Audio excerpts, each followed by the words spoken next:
মুর্শিদাবাদের রানীনগরের ভাটকমনগর গ্রামে ঘটে গেল এক মর্মান্তিক অগ্নিকাণ্ডের ঘটনা। জানা যায়, রবিবার গভীর রাতে আগুনের তাপে ও ধোঁয়ায় ঘুম ভাঙে পরিবারের সদস্যদের। স্থানীয় বাসিন্দারা ছুটে এসে আগুন নিয়ন্ত্রণে আনে, কিন্তু ততক্ষণে সব শেষ। খবর পেয়ে ঘটনাস্থলে আসে রানীনগর থানার পুলিশ ও ঘটনার তদন্ত শুরু করেছে। মানসিক স্বাস্থ্যের জন্য সবার আগে যে নামটি মনে ভেসে ওঠে, সুস্থ মনের ঠিকানা মনোবীক্ষণ। যোগাযোগ নাম্বার 7477799516। পুলিশের নাম্বারটা ফোন করবো।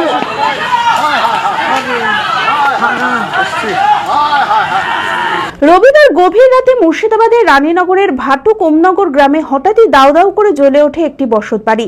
পরিবারের সদস্যরা তখন ঘুমে আচ্ছন্ন। আচমকায় আগুনের তাপে ও ধোঁয়ায় ঘুম ভাঙে পরিবারের লোকেদের। শুরু হয় চিৎকার চেঁচামেচি। আর্তনাদ শুনে ছুটে আসে আশেপাশের স্থানীয় মানুষ। তাদের আগুন নেভানোর আপ্রাণ চেষ্টা করেও শেষ রক্ষা হয়নি। ফলে মুহূর্তেই ছাই হয়ে যায় গোটা বাড়ি। খবর পেয়ে ঘটনাস্থলে আসে রানীনগর থানার পুলিশ ও ঘটনার তদন্ত শুরু করেছে।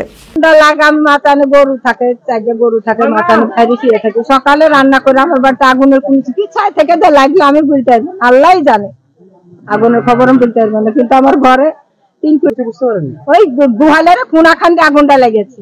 কিসের আগুন কোথায় থেকে লাগলো তো বুঝতেই তো পারিনি। আমরা তো শুয়ে আছি, রাতে হচ্ছে শুয়ে আছি।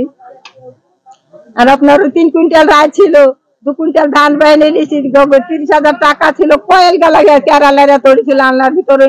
আপনার অ্যাকাউন্ট নাইলে ডিসকাউন্ট কাপড় না মেয়ে ছেলে কত পোশাক আমি এখন নামাজে বাজার করেছি। আমি সব কিছু নাই, একটুকু জিনিস আমার নাই, পড়ারও আমার কিচ্ছু নাই।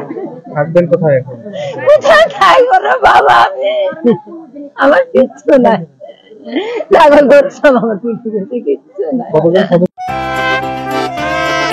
খোলা আকাশ অনেক তারার মাঝে, রামধনু রঙে যেখানে সবাই সাজে। নামি হোক কিংবা দামি, পেয়ে যাবে সব রকমই। ছোট হোক কিংবা বড়, কেনাকাটা হোক আরো আরো। নতুন ফ্যাশনে নতুন tradition, Libas family store. Libas family store. Libas কাতাই বহরমপুর মুর্শিদাবাদ।